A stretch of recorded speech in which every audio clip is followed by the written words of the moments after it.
The Zone Coverage Podcast Network. They may be drinkers, Robin, but they're also human beings. Hell yeah, let's get Stinko.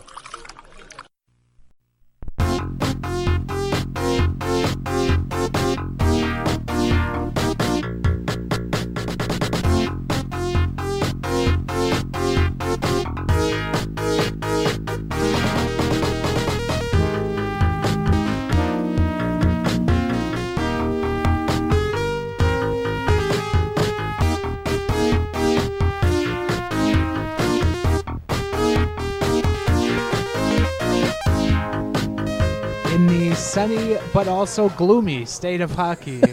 Welcome to the Giles and the Goalie podcast. I am your host, Giles Farrell. Across the table from me is Ben Remington. Hello. Ben, I gotta be honest, it's quite lovely outside. It is. And you know what that means. The return of sandal weather. You did not wait to get that out there. Nope, we're just Okay. gonna go right into it. All right. Full head on. All right. Yeah, for those who don't follow along on Twitter, Giles and I got into a brief argument this week because I am thoroughly against dudes wearing sandals, and he is a proponent of dudes wearing sandals. So I'm only for dudes wearing sandals of the flip-flop variety, like your Velcro, like Adidas type sandals. Like I can't condone the sandals with the strap in the back on guys. And as I told my girlfriend this weekend, you usually find those kinds of sandals wearers to be the socks with sandals wearers. Yeah. So they have a special place in hell. yeah, for me, it's kind of a toss-up because I get what you're saying about the sandals/socks with sandals guys wearing the Jesus sandals. But the flip-flops do bother me with the whole sound as you walk along, so that annoys me. Well, speaking of annoying, the Minnesota Wild played hockey this week. It was Dynamite segue. It was of minor I annoyance to Wild fans, that's for I sure. have really hammered down the segues this season, I gotta be honest. Before we dive into it, I guess I just want to let those listeners know we are going to be podcasting strong through July, early July, free agency and whatnot. We are going to run a fine show here for you all the way through the hockey off season, and then obviously in July we get to take our little rest. So you can find us every week recording. Also subscribe to us on iTunes, drop us a review, subscribe on SoundCloud, iHeart, Spotify, Google Play. We are there, so do check us out, as we will be keeping you up to date on all the happenings of the Minnesota Wild in their now off season as we recap the final 2 games of your Minnesota Wild playoff season. And that is a perfect summary to summarize the final 2 games that we saw, and it also served me right for leaving the podcast last week optimistic. Well, the beer belch that I just let out isn't anything compared to the wet fart that was the last 2 games for the Wild against the Winnipeg Jets. So perfect summary. Mm-hmm. To recap, Game 4, which was Tuesday night at XL Energy Center, Minnesota Wild dropped the game 2-0. They don't score goals at XL Energy Center.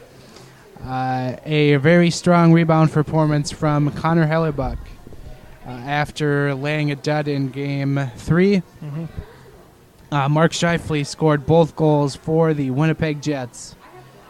And the first coming with 28 seconds remaining in the first period. And the big talking point from this game was, of course, the Josh Morrissey cross-check to the head of Eric Stahl, which did not it did not get called as a penalty because the Wild were on a power play. So the war cry after the game was they did not call the penalty because the Wild were on a power play. Had the Wild been on a power play, or not been on a power play, man, I am awful with words today. Had the Wild not been on a power play, they might have called that a penalty, but nonetheless a game changer for both teams. And as Bruce Boudreau said post-game, that cost them the game. So my first question to you is, do you buy what Bruce is selling on that? Well, I may have mentioned this in an article on Friday. I'm not buying it. I'm not buying it in that very specific regard. I don't think that it directly cost the Wild the game. As I mentioned, the Wild had 7 5-on-3 power plays in the regular season. They scored on 2 of them. And that's not a terrible percentage for a power play, but that's a pretty... that's a regular power play percentage right there, essentially, right? Like, that's not anything all that impressive. So, it's not like they were guaranteed to score on said 5-on-3, but certainly anything can happen in the playoffs, and it can't be discounted that there was a horrible missed call. The luck was terrible, but at the same time, you didn't score once against Connor Hellebuyck, so I just find it hard, even with as well as they looked in Game 3, that they were going to suddenly, have solved Connor Hellebuyck just because they had a 5-on-3. I looked at it as they had 2 other periods to score a goal in which they didn't. Mm-hmm. And, Morrissey not getting called and summarily kicked out of the game for a vicious cross-check to the head of an opposing player is something that should have happened, but it didn't. And this is something that the Wild have just seemingly let get in their heads time and time again, is something goes against them, and then they just don't have it. And the next 2 periods were really not great. Yeah. And they were just seemingly sulking on the ice that they didn't get that call, and they didn't have the Jets at an advantage with only 5 defensemen. So you got to find a way to score a goal, and once the game was over, that was it, really. You just knew that this was not going to come back to St. Paul. No. And especially if the Jets scored first in Game 5, which, as we look at Game 5, the Jets did score first, no doubt. They tallied a goal 31 seconds into the hockey game. Jacob Trouba with the opening marker. Brian Little, Brandon Tanev, and Joel Armia score in the first 12 minutes of the period. Yeah. And Devin Dubnyk is chased after allowing 4 goals on 10 shots. And after that first goal, you just kind of look at Devin Dubnyk and you could just see the life suck right out of him, as he had been the Wild's best player in 4 games, a .930 save percentage in the first 4 games. Yeah. Clearly keeping the Wild in this series at all. Had it not been for Dubnyk, that would have probably been a clean sweep, I would say. God, yeah. But Jets had another goal in the second period, but that was it. 5-0. The Winnipeg Jets win. They win the series. The first playoff series win for Jets 2.0. I think it's their first playoff win since like 87 or 88 or something. No, as I thought it was Winnipeg. I could be wrong, but maybe it was their first playoff series win at home since 87, 88. Yeah. I could be wrong, but who knows? There was no real talking point from this game except No. What a crap effort to go out on. And as you tweeted so correctly, you just go out with a whimper instead of a roar. Yeah. Yeah, I was definitely in the camp where I knew that Game 5 was it. Just from simply a psychological standpoint. The more I think about it, the more I rely on human psychology for predictions like that. Not that it was any kind of serious prediction, but just psychologically, they were done. They were absolutely done. Game 4 absolutely broke their back.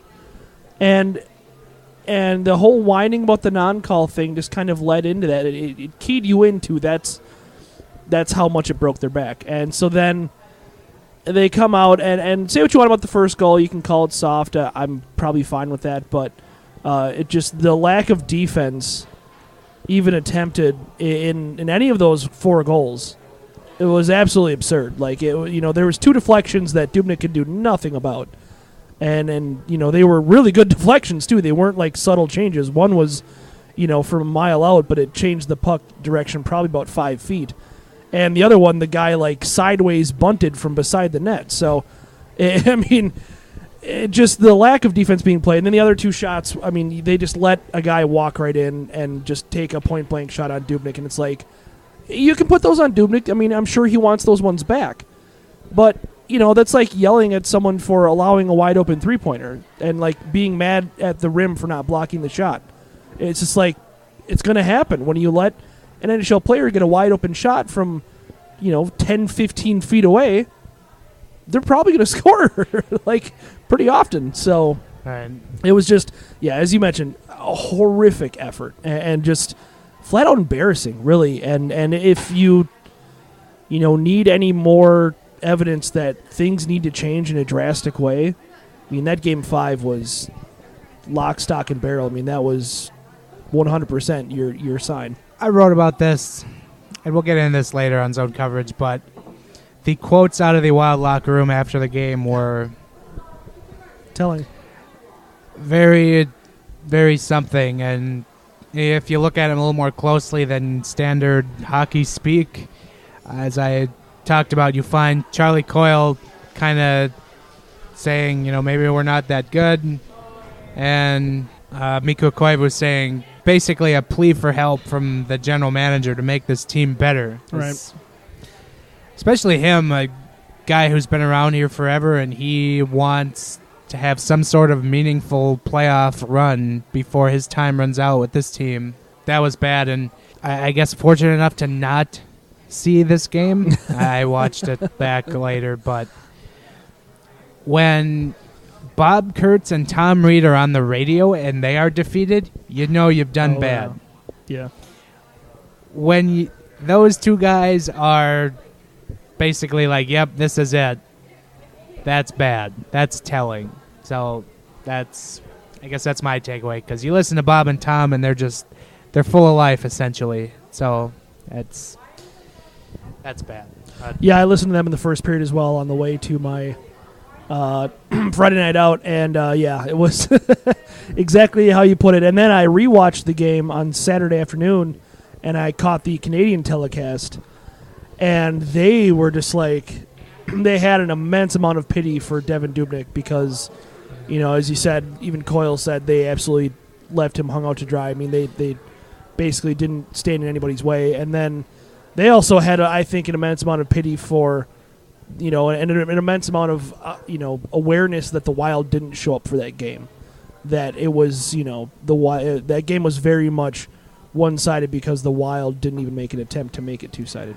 I was listening to the Jets podcast, and they had a tremendous amount of apathy for Bruce Boudreau. As they're saying, going into Game 5, Bruce Boudreau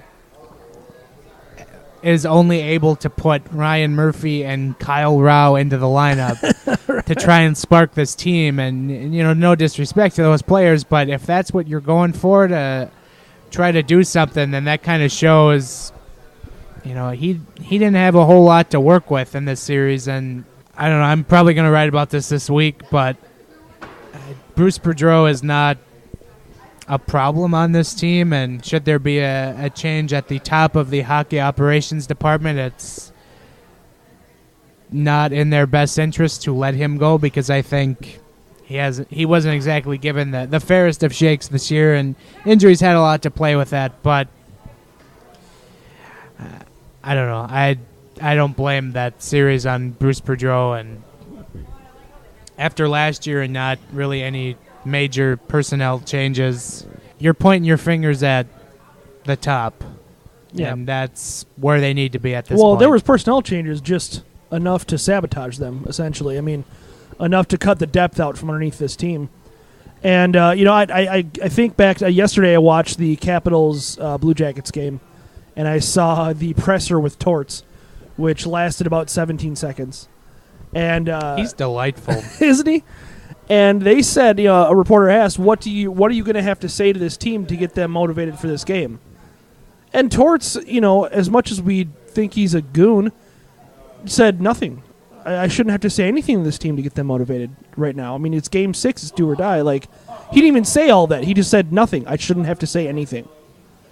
And that's exactly what you feel about with Boudreau. It's like, he obviously has instituted a system that works. You've had several players take steps forward.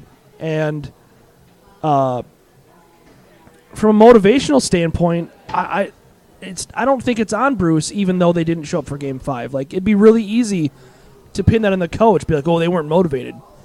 Well, if you're not motivated for that game, what the hell are you motivated for? Right. Like, that, it shouldn't be on him that they didn't show up for Game 5. Like, that should not be held against Bruce whatsoever. And I similar to you, I don't think he's gotten a great shake, especially this season was so marred by injuries and ineffectiveness. And I'd like to see him go at it with a different roster a little bit, and just try. I mean, all of sports, and I mentioned this on Friday in the recap, all of sports is kind of trying the same thing over and over again, expecting different results.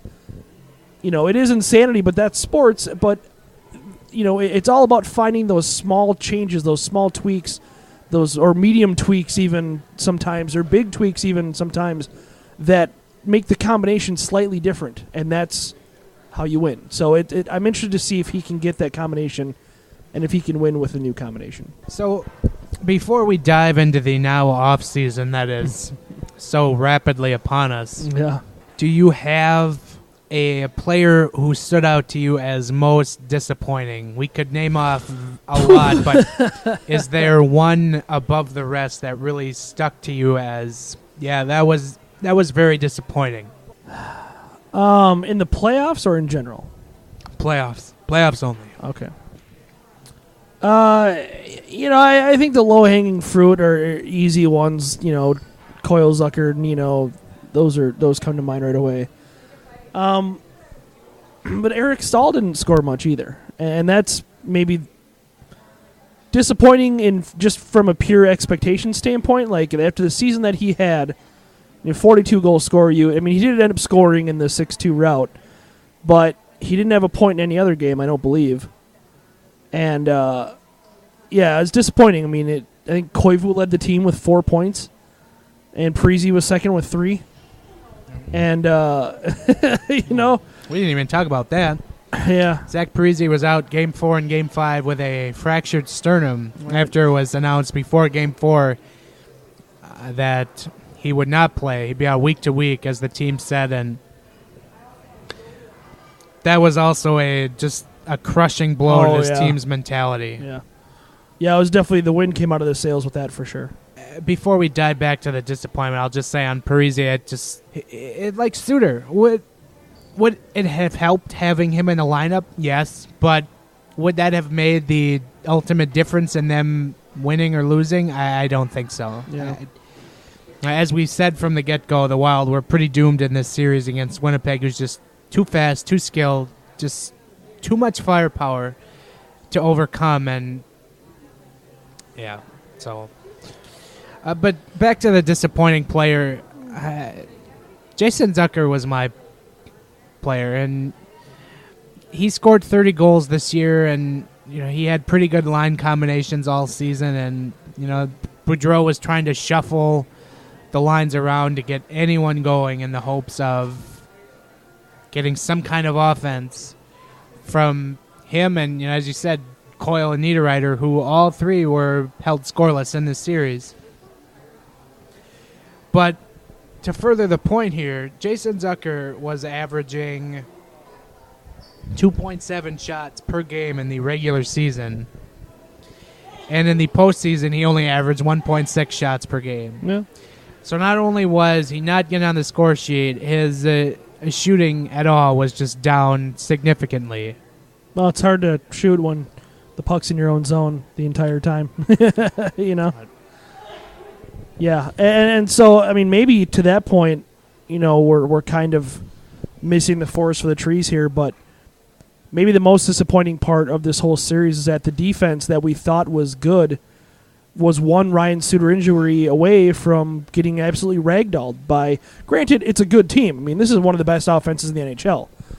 But this team lost Ryan Suter and probably didn't have Jared Spurgeon at 100%, and they got absolutely annihilated. I mean, Jonas Brodin and Matt Dumba did not have a good series, and it's not all that surprising. I mean, they were the only pairing that Boudreaux could really rely on, but it was telling. Like, they couldn't get the puck up the ice at all. I mean, at all. None of the pairs could. I mean, as much as everyone liked Nick Seeler's game, him and Spurgeon weren't really all that, lit either. So it was just like, this team was one Ryan Suter injury away from having average, very, very average defense that was exposed by a very good offensive team. Defense early in the series I thought was a problem, but then in games 3 and 4 I thought they were better.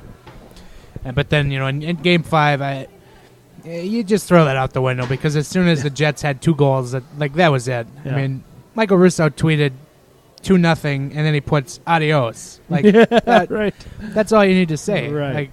So you don't take a whole lot away from game 5, but you've been banging the drum all year, and the Wild's depth was horribly exposed in this series against Winnipeg. I'm surprised you don't make me eat my words more often on Twitter.com. But what do you do now? Where does this team go now? Well, They are at a very serious crossroads where Chuck Fletcher is without a contract for next year. Yeah. His status is up in the air as we record on Sunday. Exit interviews are slated to be Monday or Tuesday. Uh-huh. But where does this team go now? If you're Craig Leopold, do you bring back Chuck Fletcher, or do you make a change in the hockey operations department? Well, we've been a fairly pro-Fletcher podcast in the past. Not pro-Fletcher, but I think we were realistic about Fletcher, versus a lot of people that just outwardly hated him. We saw the good moves that he made. You brought in Devin Dubnyk. You've got Eric Stahl in the best contract in the NHL. You drafted Matt Dumba. You've drafted Mikael Granlund, even though that took you a few years to come around. But then this last year, that kind of came all unraveled. I mean, that really, what goodwill he had built up with level-headed folks like you and I, and even some of the other Wild Twitter blogosphere folks, was quickly dashed. And the same criticisms that people have had of him for a long time kind of came back to haunt him, in that this team is cash strapped as far as the salary cap goes. This team doesn't have a whole lot in the cupboard, with the exception of essentially a political refugee. It just, there's so much against him at this point, and I don't even think that it's I'm going to say he goes. Not he has to go, or he should be, tarred and feathered and marched on the street naked or anything. But I think he goes, and it's like a shelf life kind of thing. Every GM is fired eventually, with few exceptions, or they resign or whatever. I just think it's his time. I think after 9 years, he's run out of creativity for what he can do with this roster. And there's nothing left for him to do besides, he, resorted to the classic, let's add more size this past offseason. That was his fix. And it's just like, Kyle Quincy and Marcus Foligno and Tyler Ennis were not good acquisitions, and I just think it's time. It's time for him to be done. It's time for, as you said in your article, it's time for a fresh set of eyes. And that's not even, a lot of people will take that as a slander against Chuck Fletcher, and that's fine. If you want to hate him, then hate him. I can't stop you. I think he did an all right job here, considering what he was given. Making the playoffs for 6 seasons in a row, that's commendable. And he's probably going to get a job elsewhere. Not as a GM right off the bat, but down the line, he'll be a GM again. I don't doubt that. It's like a Mike Yeo thing. Was Mike Yeo's time up in Minnesota? Absolutely. But did you know he was going to be head coach again? Well, sure. And he is. And so that's kind of how I feel about Fletcher. It's time for him to go. It's time for somebody new to come in and, take their creative stab at getting this. This window is slamming shut. And so somebody needs to come in with, some really outside of the box type stuff in order for this team to have any kind of chance. It is worth noting that when Chuck Fletcher was hired in 2009, this was his first go-around as an NHL general manager. Mm-hmm. So to have 9 seasons as your first stint as an NHL general manager, That's not bad. that is an exceptional run. Yeah.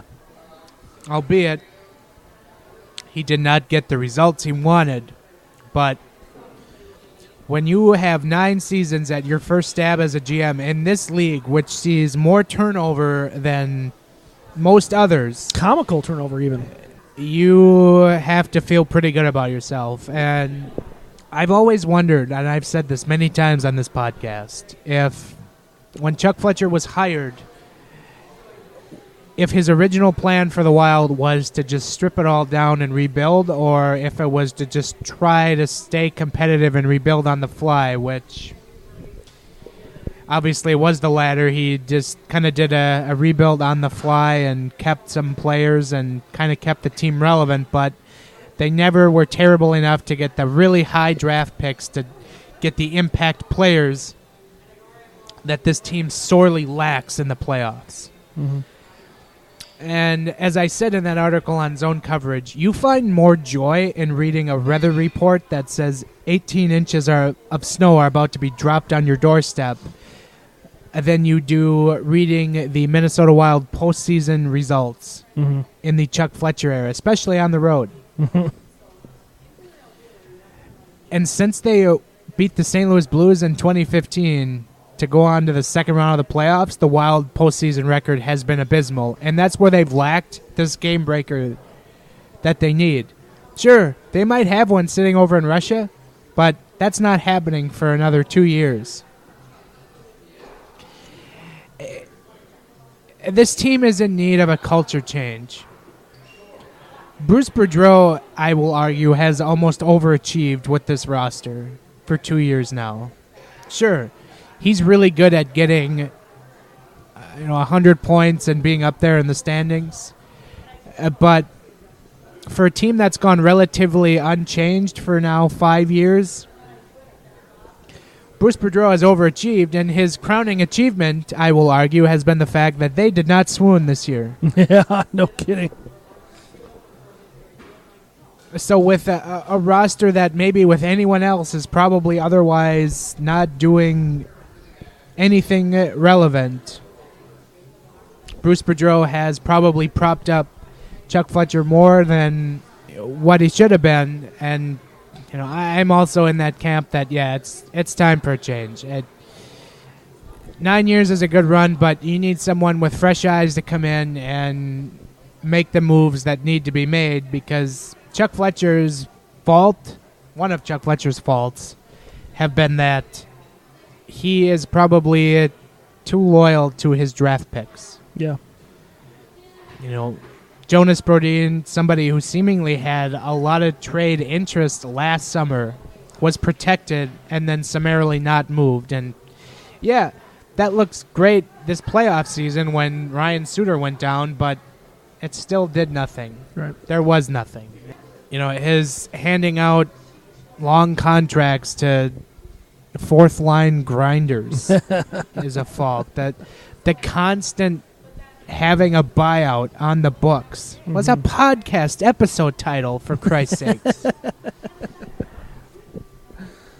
Yeah.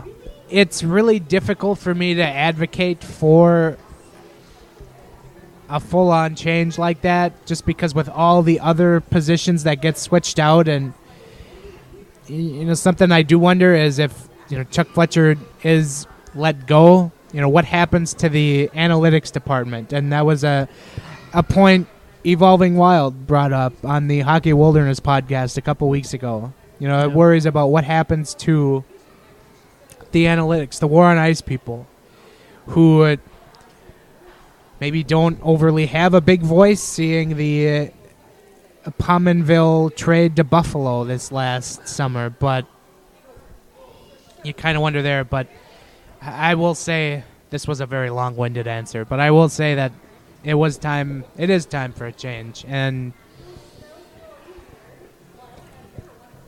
you also said it. The window is very close to shut, and you got to find a way to get younger and more skilled the next couple of off seasons, and you probably need somebody else to do it. Somebody else who can part ways with the established players on this team that need to be moved in order to get more younger and skilled. I've said this so many times on this podcast. The NHL is now a young man's league, and if you're on the wrong side of the league average age, then that's probably not good for you. Unless you're the Pittsburgh Penguins. Defy any kind of logic whatsoever. That's what I got. It'll be interesting to see what Craig Leopold does, because he is a very patient person, but you have to wonder what's going to happen especially after that Game 5. It's just the way you tweeted that in Game 5 was not with a roar, but with a whimper. Mm-hmm. And you have to wonder if he's going to make that change, because it's needed at this point. Yeah. And I think to your point, about the analytics folks, I am worried about them, but at the same time, I think that they should be safe. Keyword should. Who knows what's actually going to happen? Because everything that Chuck Fletcher did this summer kind of spit in the face of analytics. Kyle Quincy was not an analytics signing. The Palmen trade was not favorable to any kind of analytics whatsoever. So, those guys, I don't know how it went down in the office, but I have to assume, and it's 100%, conjecture, but I have to assume that those people were against those deals. And hopefully said so, because that's their job. And obviously at this point are very, very vindicated.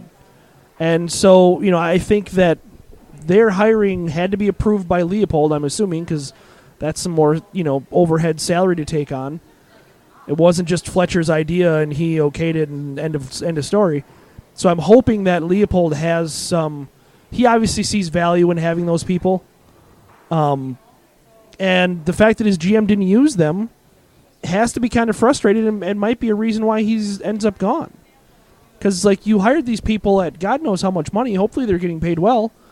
But then your GM didn't even listen to him and made a pile of moves this summer that were awful, and that any analytics person, any, blogger could tell you were awful.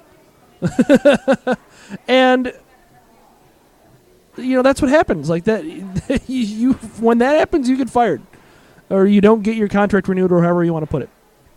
So as we await the Craig Leopold decision, which I hope he does in a white smoke kind of a fashion. Fletch watch.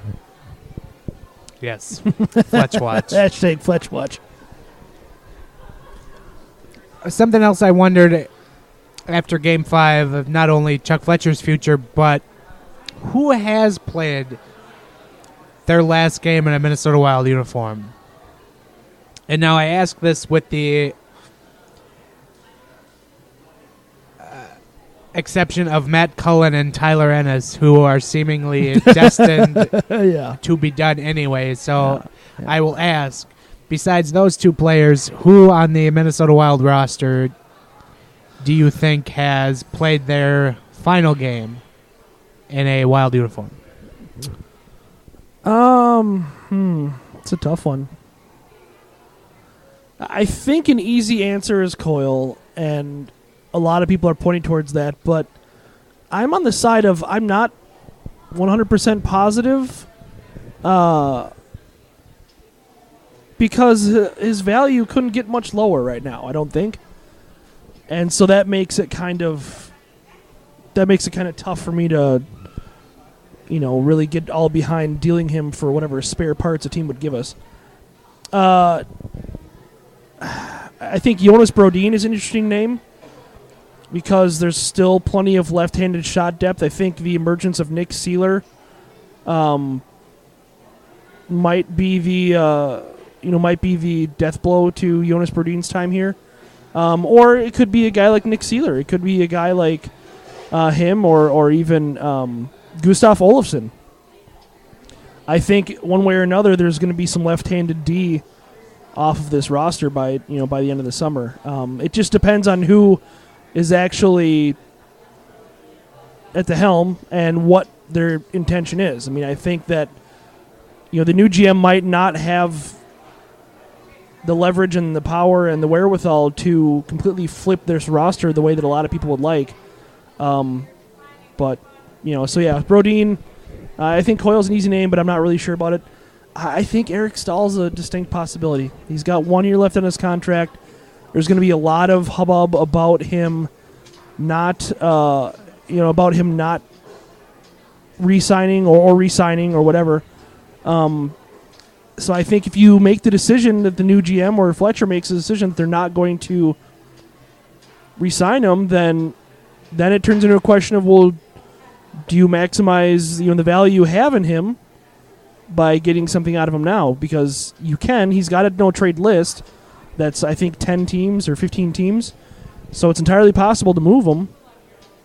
So I think he's a name that's interesting as well. What do you think? You bring up Eric Stahl, and that's something that I kind of wonder if you move on from Eric Stahl, then you're probably more committing to a rebuild process. Not a full rebuild. I don't know. It depends on the deal, obviously. It depends on what the new GM wants to do. But I think you can deal him and reload, sort of, without dealing him for just straight draft picks, or something like that. I think you can get a good young player for him that you can use. If you were the GM, would you trade Eric Stahl?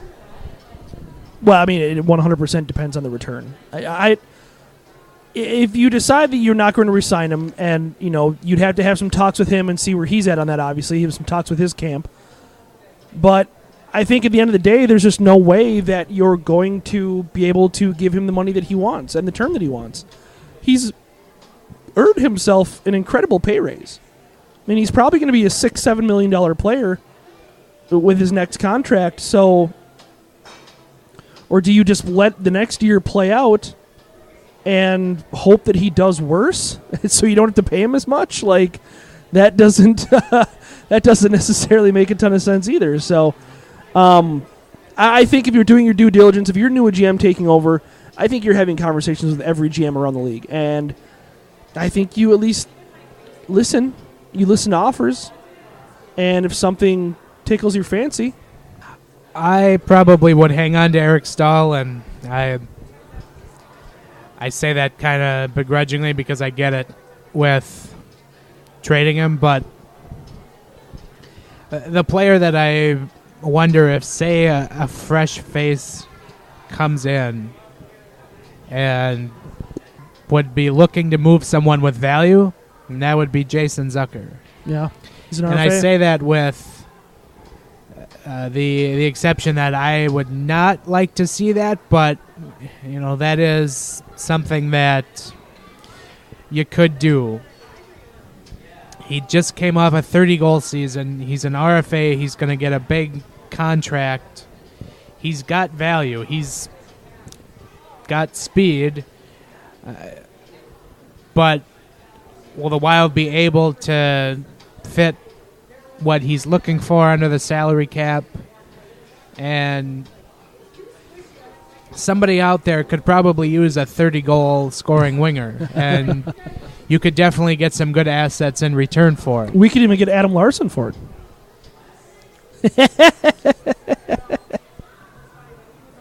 We could. But he's a name I think about, but you kind of mentioned the low-hanging fruit of Charlie Coyle. I got to wonder if the Wild just open up the phone lines with Montreal and say, okay, what do you want for Coyle? We'll just, at this point, we'll just take, a 30-pack of hams at this point. But I guess when looking at making trades this summer, what should the Wild be looking more at is Should they just try to stock up on draft picks, something they've never really had in the last 4 years of the Chuck Fletcher era, or should they just try to load up on younger players just trying to break into the NHL? Or both? Yeah, I think that the players that they go after, and this is going to be entirely up to the creativity of the GM, whether it be Chuck Fletcher or someone else. I think you go for young, like NHL-ready players. I think you go for guys, who were drafted a couple of years ago. I think you aim for a player like that. You aim for maybe some post-hype prospects, because you really have to take some chances here. You really have to find a way to, win a lottery of sorts on these players. You have to find the diamonds in the rough. And so, I don't know, that's what I go after. Like I said before, I don't know that you trade a bunch of players, especially guys like Eric Stahl, for draft picks. That just doesn't make a lot of sense for where this team is at right now. You've got Parise and Suter for another freaking decade.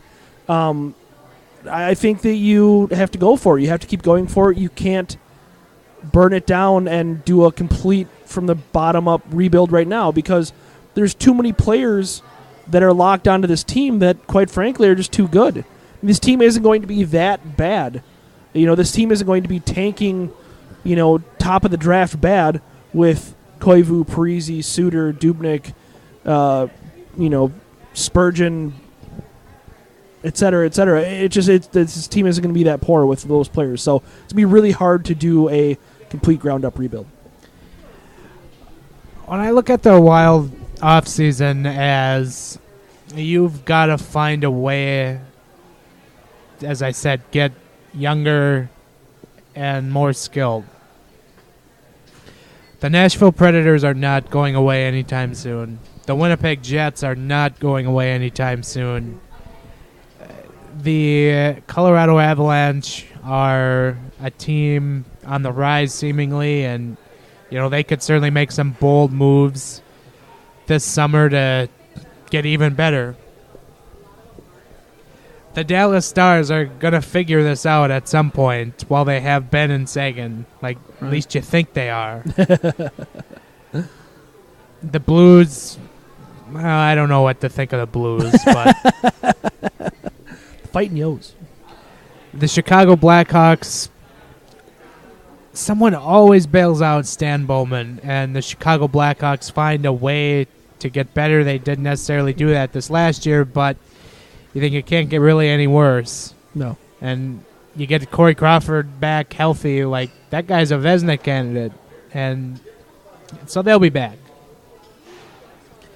This is why I say the Wild are at a crossroads, because the other teams in the Central Division are higher up on the charts or on the way to pass them on the charts. And if you want to continue to make the playoffs, you have to find a way to, as I said, you got to get younger, you got to get more skilled. And as much as value as I thought Matt Cullen brought this year, his roster spot can probably be better served by, somebody else next year. Yeah. Tyler Ennis, somebody can be better served by having his roster spot next year. Jordan Greenway, Luke Cunningham when he comes back. Right. These are the guys you got to kind of commit to, and you got to give them a fair shake. Yeah. And whoever else you bring in next summer. So you got to figure it out, and you got to find a way to be able to cover the Koivus, the Parises, the Suters, because those guys are getting older. So you got to kind of build the roster on the fly around them, and you hope that can be figured out this summer. Yeah, I mean, it's really,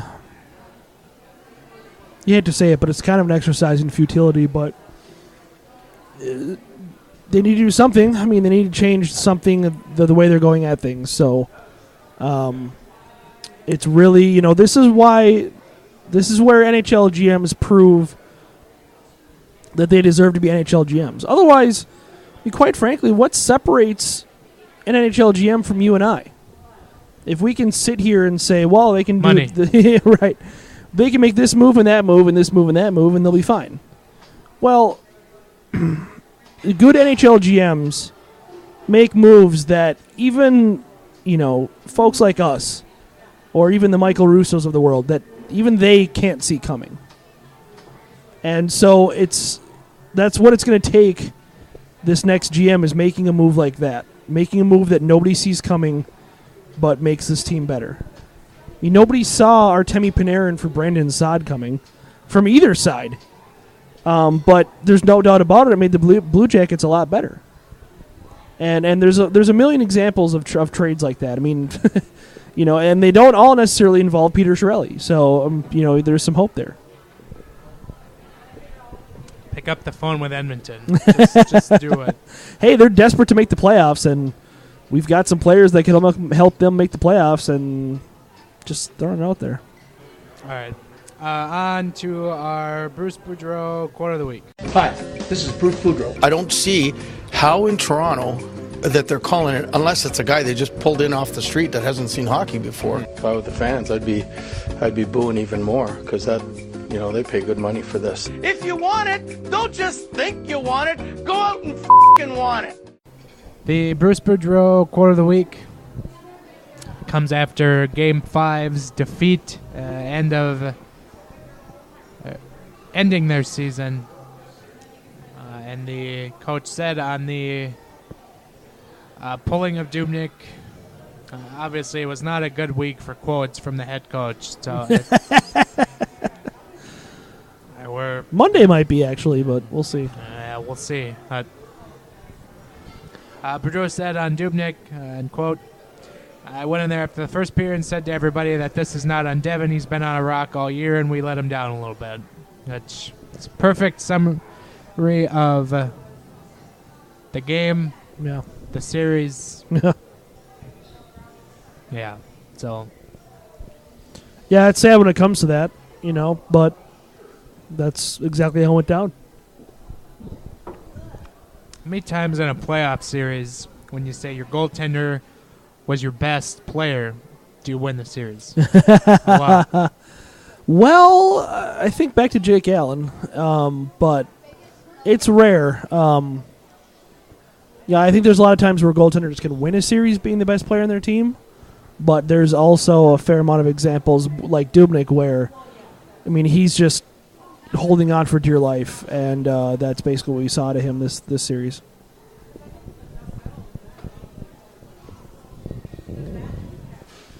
Yeah. So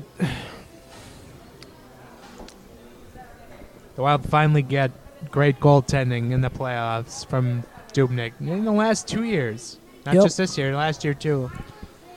And they have won a grand total of 2 games. Yeah. Combined. Yep. So it has changed my opinion on Dubnyk slightly, though. Like, in that I'm losing confidence that he could be that goalie that steals a series.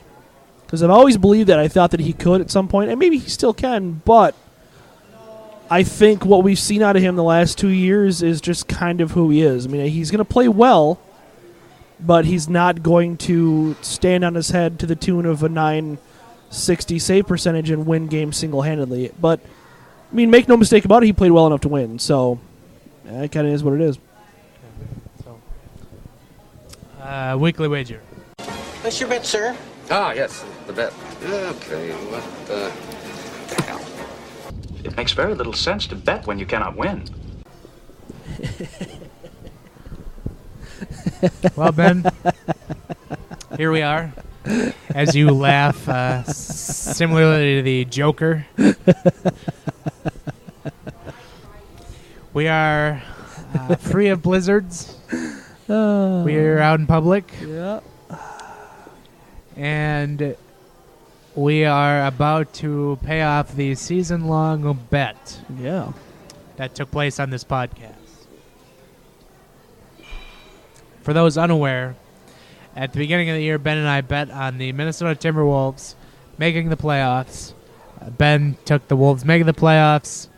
I took the Wolves missing the playoffs, which was decided in the last game of the regular season. In overtime. And as a result, I now have to eat coleslaw. Yeah. Which, for our most loyal listeners will know, I hate. I will say this bet wasn't fair to you to begin with because I think that, most conventional wisdom had the Wolves making the playoffs. I mean, it was you were kind of taking the short end of the stick there. I was almost right. I know, you were so close. But similarly, you were taking the short end of the stick in that I don't hate soup. I could have totally eaten a bowl. It would have been more. Yeah, we should have had something that you hate. It would have been more of a humiliation factor, I think, is probably what you would have enjoyed about it, because I would have been eating soup, which is obviously a talking point in this podcast. But, yeah, I mean, I don't mind soup. Is there a food you hate? Not like a particular food. There's ingredients, like types. We've talked about our hate for mushrooms and their disgusting texture, and I really do loathe raw onions. I can't stand those put on anything. I don't mind those. Yeah, I can't do them. I used to put them on Dome Dogs with mustard.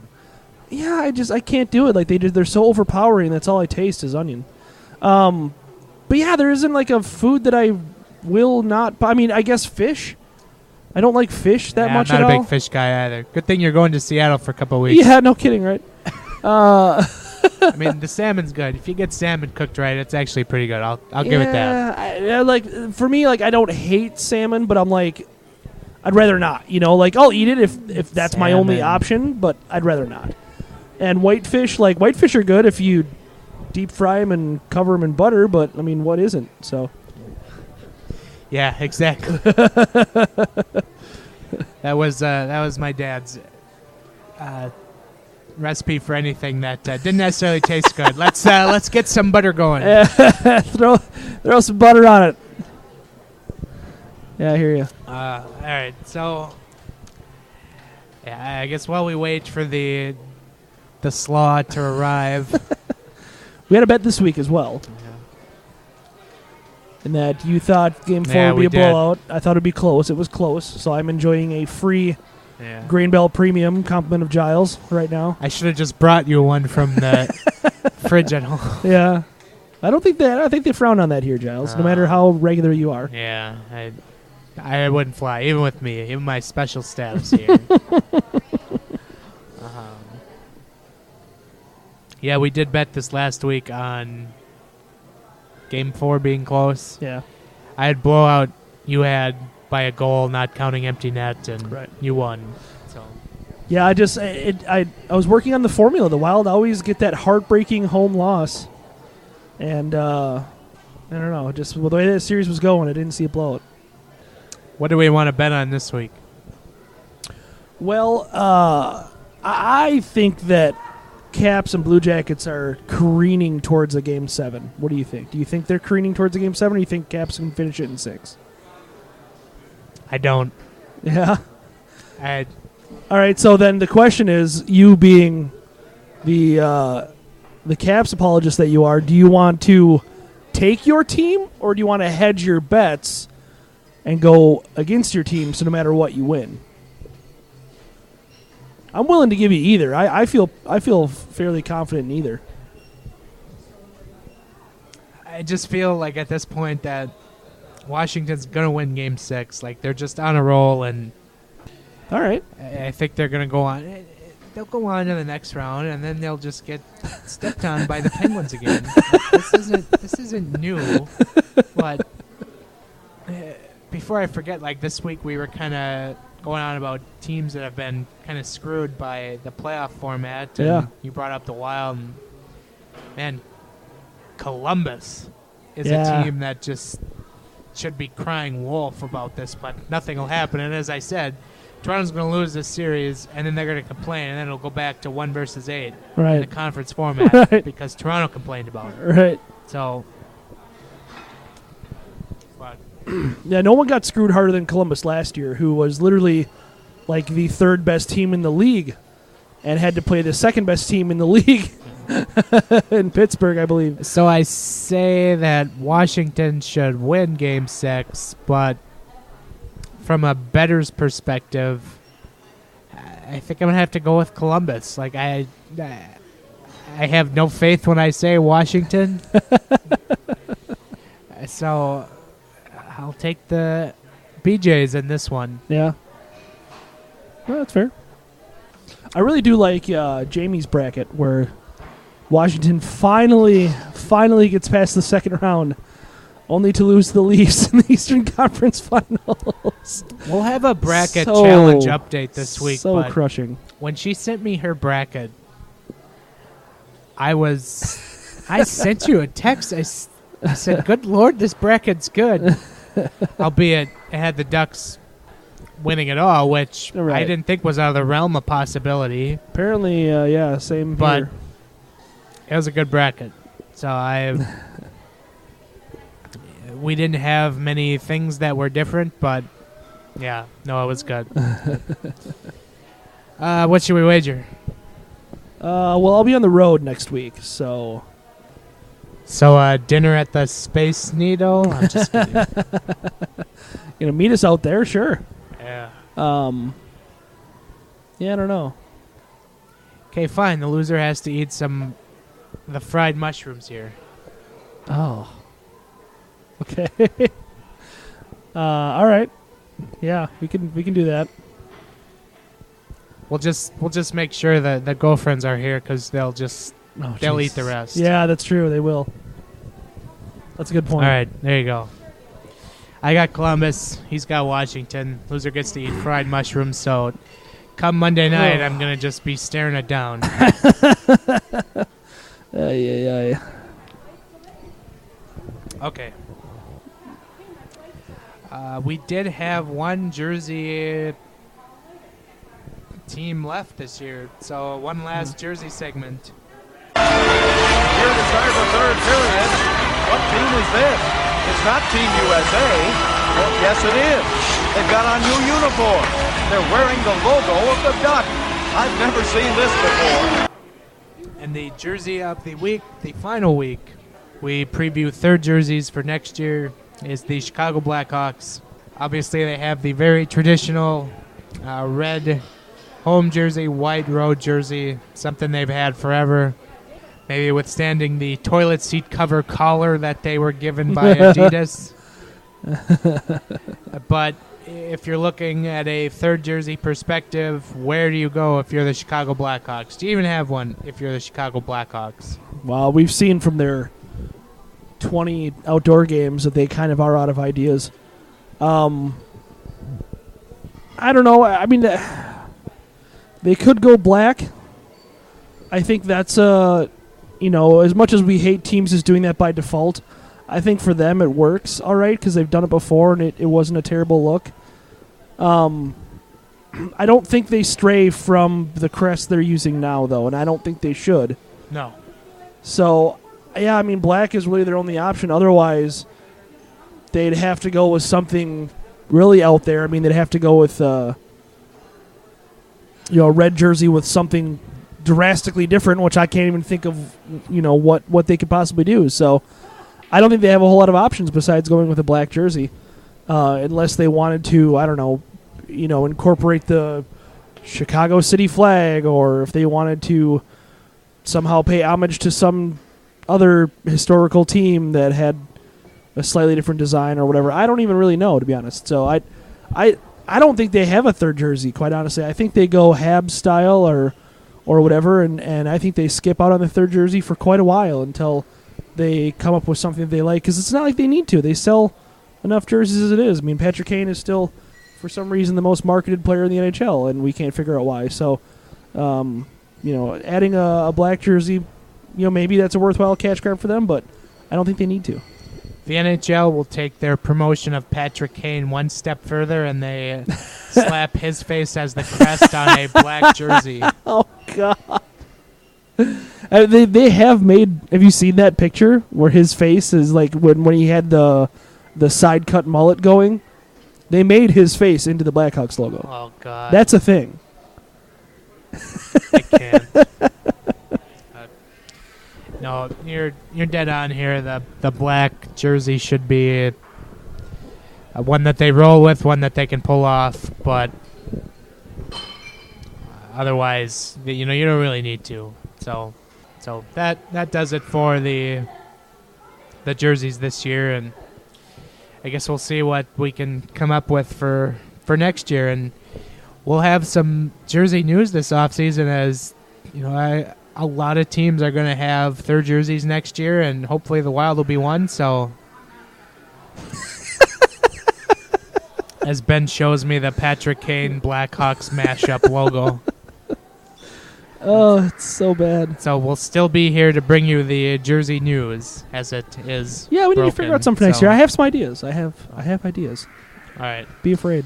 Okay, last but not least, the Giles and the Goalie podcast mailbag. It gets opened up here. And we sent out a question earlier in the day just for any Wild-related questions that you may have via our Twitter account and our Facebook account at GATG Wild Podcast. The first of which is a hard-hitting question from Kelly Riley. Drink recommendations for forgetting. I think there's a lot of ways we can go here. You're more of an expert than I am even, so. Well, Kelly, let me tell you, based on very recent experience, may I point you in the direction of some Long Island iced teas. Those go down pretty quick and hit you like a ton of bricks. Yep. Well, you're also a whiskey pineapple guy. A lot of whiskey. Yeah. I mean, I don't know. If you like dark beer, just find a dark beer with a very high ABV and just have a few of those. That'll set you back. A couple of drinks that are sneaky for me. They're sweet tea and bourbon. There you go. That will creep up on you and kick you in the shorts. Also, there's a drink I haven't actually had in a while, but I remember it sneaking up on me one night in college, and it's called a Stone Sour. It's what the band is named after, and it's whiskey, orange juice, and a dash of sour.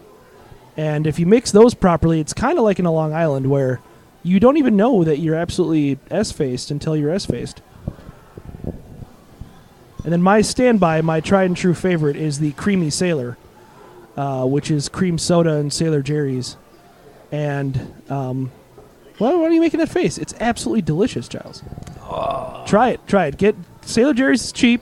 Cream soda is available, should be available almost everywhere. Creamy Sailor. Check it out. I've actually become pretty fond of gin and tonics, too. Yeah. So I can't do the juniper. I'm not big on pine trees.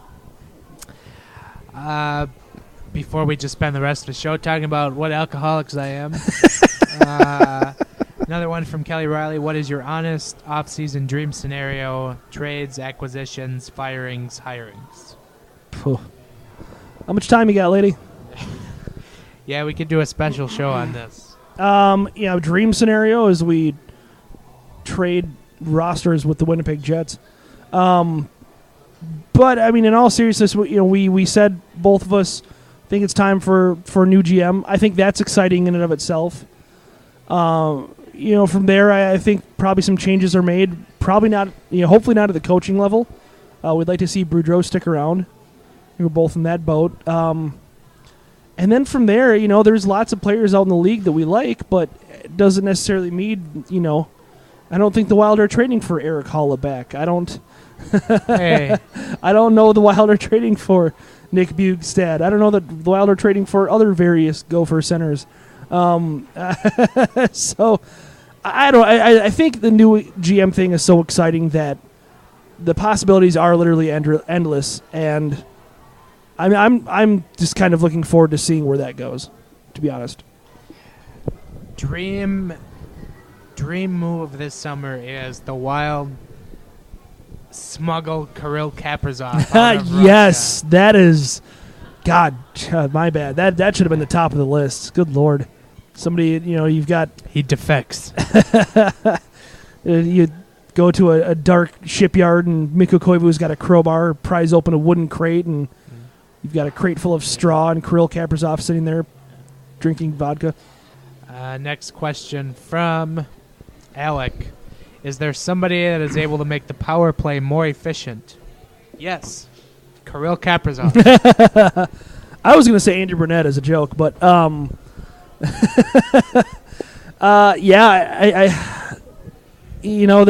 power play was middle of the pack this year.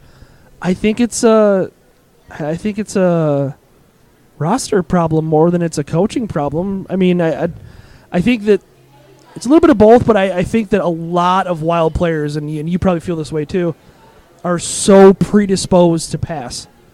It's so ingrained in them to pass for the perfect scoring opportunity that I think if you get some more shoot first players in here, I think that helps a boatload. No, you're right. Until they get turned into pass first players, like Tom Vanek was. Well, that's because their centers sucked. He said it himself. From Mark McNeil, Wild give up too much size on defense. How do we get bigger and tougher? Send me McNeil. Yeah, I mean, I don't know that that's a problem necessarily. I mean, it looked like a problem against Winnipeg, but I don't know that that's an overriding problem they need to focus on entirely. I think just more NHL seasoning with Sealer and Soucy will vastly help in that regard. Yep. I mean, Spurgeon's small. There's nothing you can do about that. Matt Dumba is a little small. There's nothing you can do about that. I don't think you get rid of those guys because they're small. Right. So, it is what it is. No, that would be my suggestion. Is just let Sealer and Soucy get more time as NHL defensemen, and you should be good from there. Those guys are already pretty sandpapery kind of guys on the blue line. And they did all they could to show that. So that would be my suggestion. Sure. Michael Brannon, should the Wild trade Stahl? His value is at an all-time high. His value with amazingly team-friendly deal could inject life into the prospect pool. Yeah, we did hit on this already, so yeah, we'll just kind of go on. But yeah, I think for me, the whole thing with Stahl, whether to re-sign him or trade him, I can't say 100% either way, because it's like you re-sign him for, let's say you get another 3-year, $3.5 million deal out of him. I'm on board. Even though he's 34, but I just don't think that's going to happen. The same thing with a trade. I mean, if you can trade him for, I can't even think of a name. If you trade him for, I don't know, insert any promise. You trade him for Brock Besser. You trade him for a guy like that. I mean, sure, I'm all on board for that. But then you could have Brock Besser and Joel Eriksson on the same roster. I mean, if you can make that trade, sure, but I just don't see that happening. Just like I don't see him re-signing for reasonable term and money at age 35, which then his contract becomes guaranteed as well. From our friend Serious Mashup, how about re-signing Vanek now that his buyout is off the books? Hashtag just kidding. We are not kidding, Serious Mashup. You get Thomas Vanek in here on a cheap deal for your third line and for your power play. I'm all for it. Wild Twitter will be red. I say that full well knowing it's never going to happen. But we love Tom. We love what he brings. We're a Tom-friendly podcast. We are. This is a Tom-friendly podcast. So, serious mashup. Serious question was Coyle has to be gone, right? Yeah, as we said earlier, we pretty much seem to agree there that I think he is, but low, but I don't know. I mean, you'd have if you have the right buyer. Deal. Oh, for sure. If you have the right buyer, anything can happen. And if Mark Bergevin's still hot for him, yeah, I'll take Pacioretty. Yeah, I'll take Galchenyuk. Why not? Absolutely. I just don't know if that's the case anymore. Thank you to everyone for putting it in the mailbag. And that can wrap it up for this show. Before we go, any final thoughts? Well, I mean, the season's over. Duh. That's my final thought. No, I think it was... this season was not. I mentioned this on Friday night in the recap. This wasn't a memorable Wild season at all. This was not a fun Wild season at all. This was not a good Wild season at all. But I still feel like it was a good time had by us, and I appreciate the fans, of our show, which is still crazy to me to think of, but. it's been awesome. I mean, this year we've kept the momentum that we had last year, and the podcast feels like it's growing all the time, and we can't thank you enough. And obviously, hopefully, there's some word of mouth going on there, and some of you are telling other people about it. And we can't thank you enough for that. So that's the big takeaway for me, is that this season sucked, but at the end of the day, we still have some fun doing this, and we're glad that you enjoy it. We've also had a pretty A-list collection of guests this year. Yeah, not bad. Which definitely helps, and it just takes a little courage to step out of the boat and send someone a message. Hey, you want to join a podcast? and it takes a little bit more courage to ask them what their stance on soup is. But we have done so with every guest, and that's been fun. But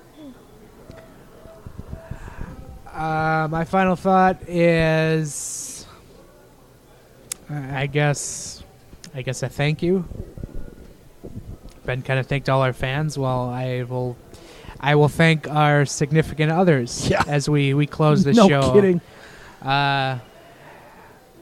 I can tell you, Jamie's had to been extremely patient with me through her first hockey season. Yeah. And as she discovered on Friday night when she said, holy shit, I didn't know the Stanley Cup playoffs were this big, where they're on all the NBC networks.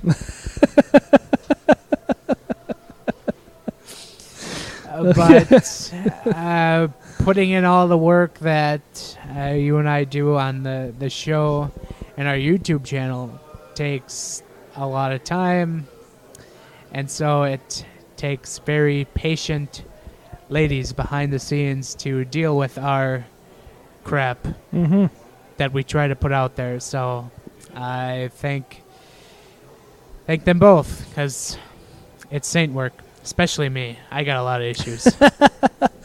Yeah, Roz is, I'm... Yeah, she knows I have a lot of issues, too. Yeah, that too. Well, as you know, I travel for work, as the fans may have inferred by now. But so my personal life is condensed into 48 hours every weekend.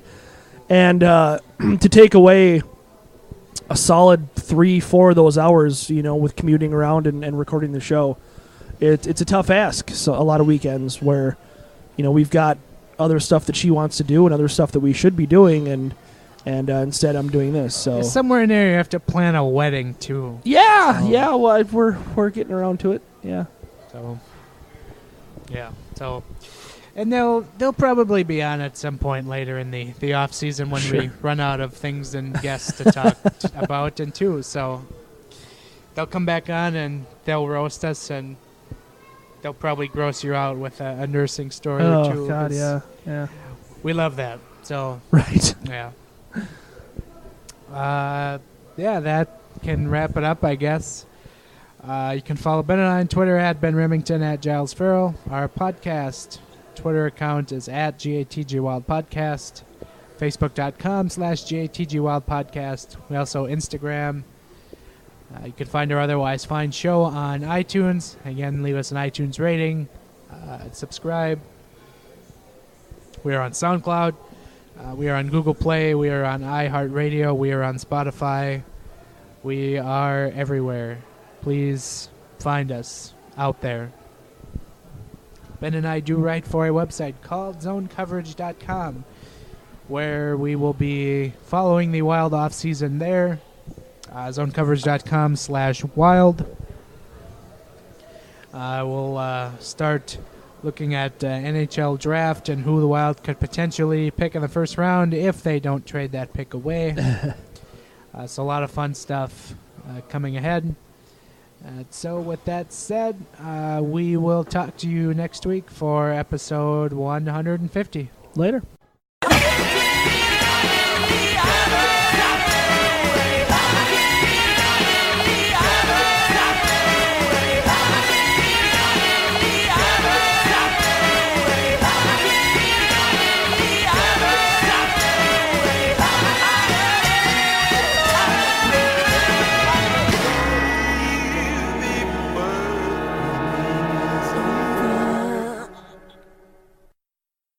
It's not resiliency. You're making it sound like we're good. That's all. I'm done.